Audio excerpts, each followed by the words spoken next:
A day after Veterans Day, we honor this American veteran whose story, like so many of our vets and wounded warriors, speaks not only of gallantry on the battlefield, but resilience here at home.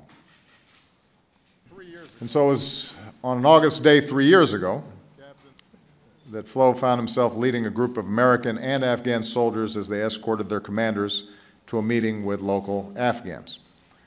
It was a journey that the team had done many times before, a short walk on foot, including passage over a narrow bridge.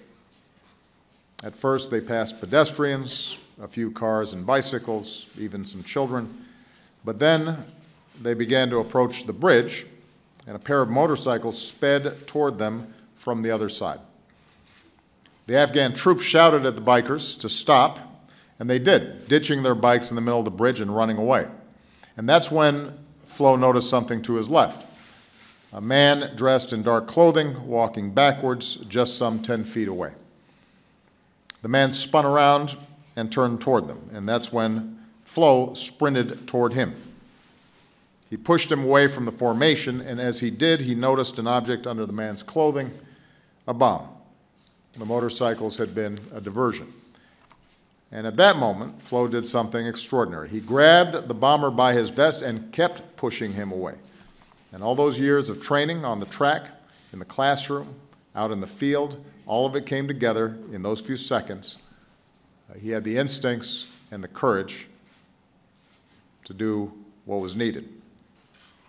The truth is, Flo says that day was the worst day of his life, and that is the stark reality behind these Medal of Honor ceremonies.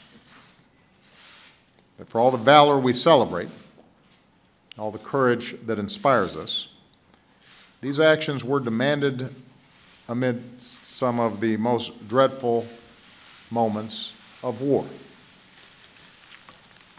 That's precisely why we honor heroes like Flo, because on his very worst day, he managed to summon his very best.